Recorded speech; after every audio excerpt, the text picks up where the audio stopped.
call surgery. Dr. Brent, call surgery.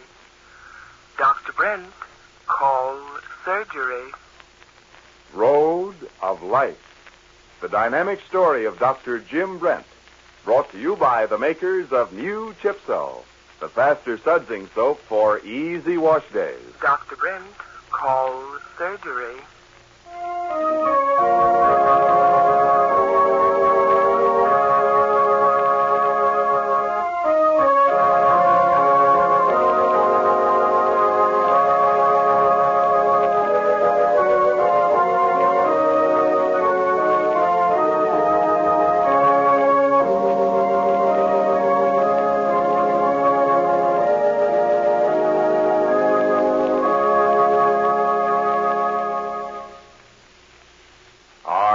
Going to send for one? I'm going to send for 2 or 3. I never turn my back on a bargain. And friends, if you saw New Chipso's offer, you'd say the same thing. It's a big steel Foley food chopper, a different kind of food chopper with 3 blades and a spring action. And you can have it for only a Chipso box top and 25 cents. This Foley food chopper is big, a good 7 5/8 inches from the top of the handle to the keen edges of the sparkling blades. And there are 3 parallel blades, each one 3 3/4 inches of sharp tempered stainless steel. Added up, that's a total of almost 1 foot of cutting surface. So it works fast. Naturally, you can chop tough vegetables, shred cabbage, fruit, nuts, mint to any degree of fineness you want, and do it much faster than with the ordinary single or double-bladed food chopper. But here's the biggest feature of all. Here's what makes the Foley food chopper exclusive. 2 of the blades are at the end of a strong double frame, but the 3rd or center blade is on a powerful spring. I'll let my friend here explain what that means. Well, it means that this Foley food chopper fairly bounces in your hand when you use it, and the spring cushions the downstroke, doing away with much of that jarring action you get with rigid food choppers. Now, this offer, for the United States only, is being made to acquaint you with New Chipso, the safe wash day soap that proved in tests against 8 of America's leaders that it makes suds up to 44% faster. So, for each chopper, mail just 1 Chipso box top, 25 cents, and your name and address to Chipso, Chipso, Chipso, Cincinnati, Ohio. And if you're going to kitchen showers this June or want a really practical prize for bridge parties, send for 2 or 3. Why not decide to get several food choppers now? Send your request to Chipso, Cincinnati, Ohio, today.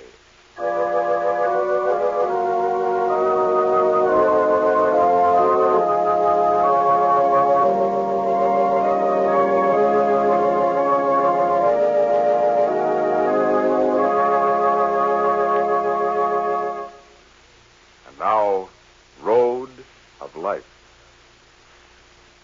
A conversation with Carol and Bill interrupted by a frantic telephone call. Helen Stevenson on the other end of the wire, hysterical, almost incoherent, telling Jim that her husband had been in an accident, badly injured, that he'd been removed to Forrester Memorial Hospital, the young doctor leaving the Evans home immediately.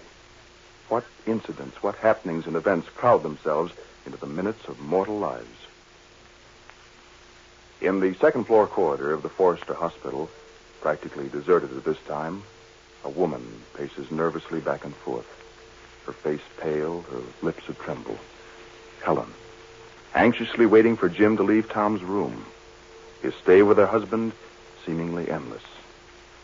The overhead clock, a silent witness to her anguish, points to the hour of 10:30, and still Helen walks to and fro, unconscious of the sound made by her heels on the tile floor. Back and forth. Back and forth. And as we listen in, we hear.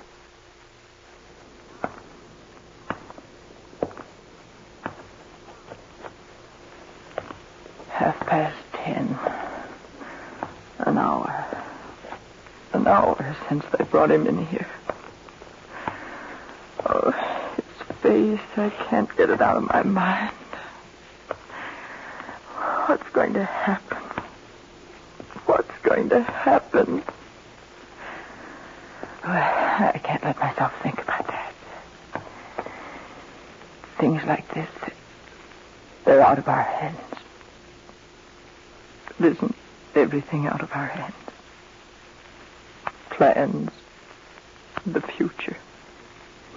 What have we to say about anything? Oh, Tom, I don't have to be told.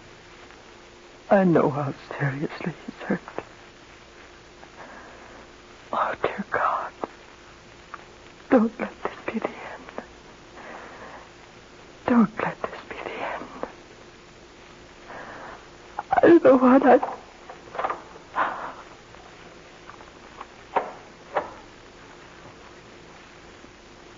Jim, how Come on, Helen. Let's go in here and sit down. You're pretty well shaken. But Jim, Tom... Here. Take this chair by the window. There. Now, maybe... It was a terrible shock.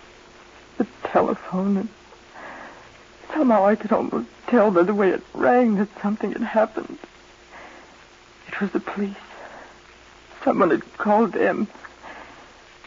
They'd brought Tom here. I know, Helen.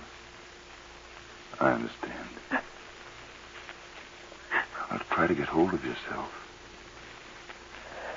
Perhaps you'd like for me to get you something. No, I'll be all right. Jim, is there any hope? Is he going to be... I don't know. There isn't much that I can say just now. I don't have to tell you how seriously he's been injured. You've seen him. I know, but there must be something. Everything that can be done has been done. Now it's a matter of waiting. Waiting? But his injuries... We know that there's a concussion, possibly a fracture. Oh, Jim. He's unconscious, Helen. He will be for some time. Hypos have been given.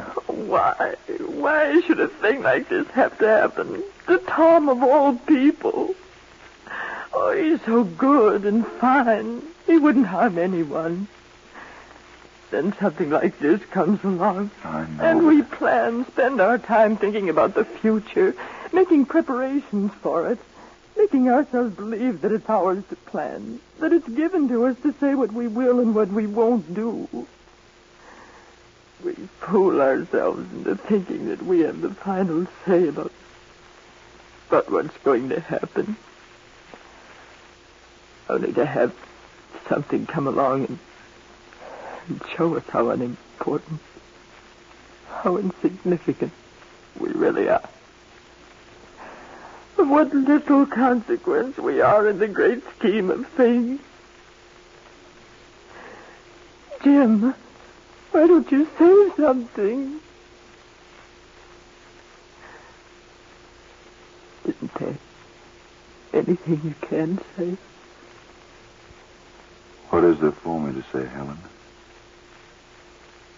What is there for anyone to say? There just isn't any answer. You know that. I know.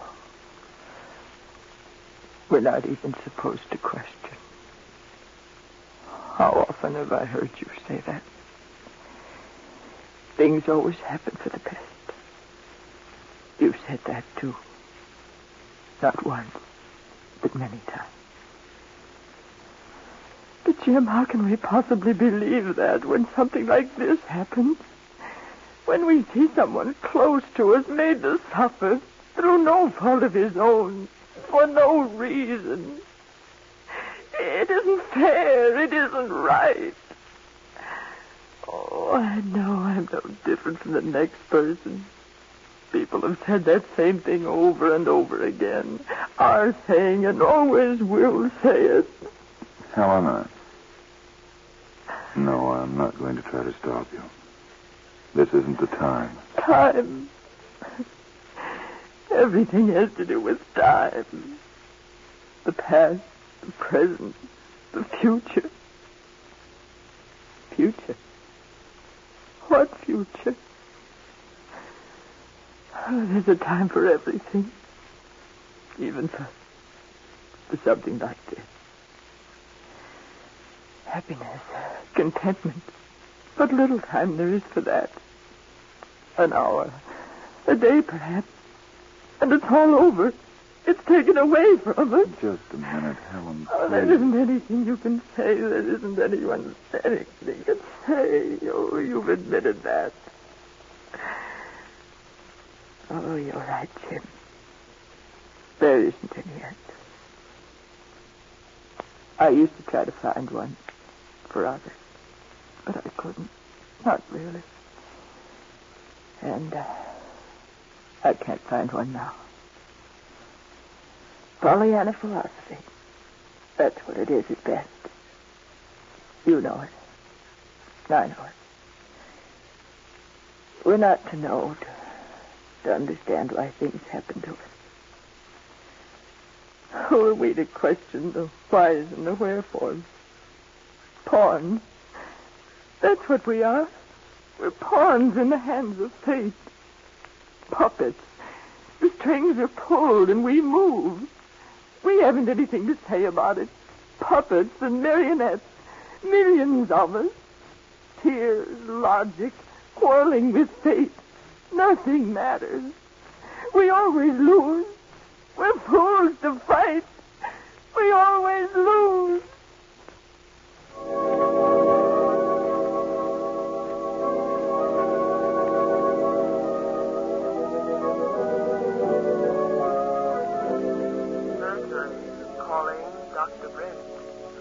Surgery calling Dr. Brent.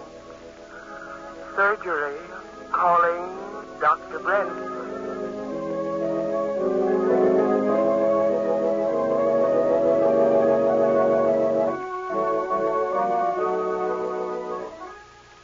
Fate holds the strings, and men, like children, move but as they're led. Plans, objectives. How fate steps in and interrupts them. Who shall know what the dooming gods have willed? What is to be the outcome of the serious accident to Tom Stevenson? Be sure to listen tomorrow.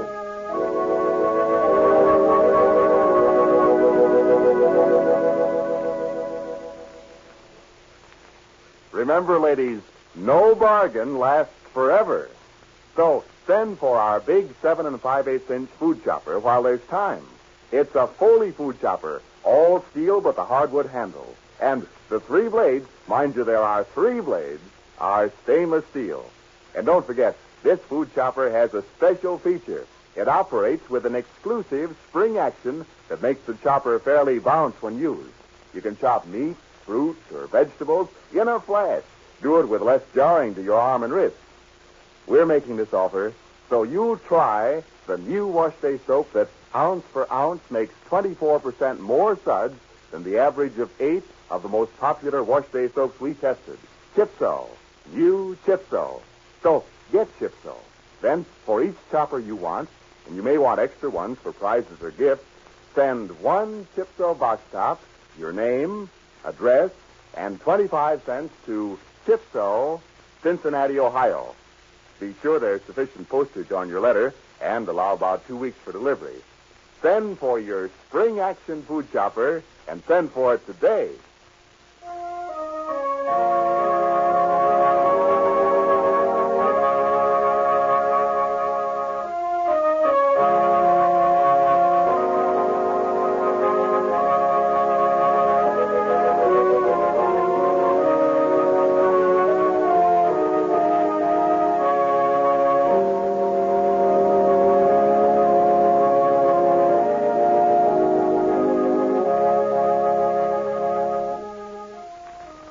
Helen writes, do we always lose?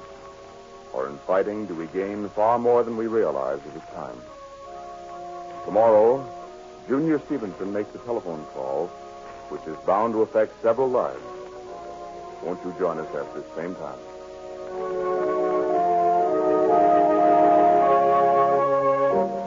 Friends, Against the Storm follows immediately over this station. We're sure you'll want to listen each weekday to this sincere and beautiful story of fine and gentle people who find refuge in friendship and understanding, even against the storm. Please stay tuned in. This is James Fleming speaking and wishing you good morning.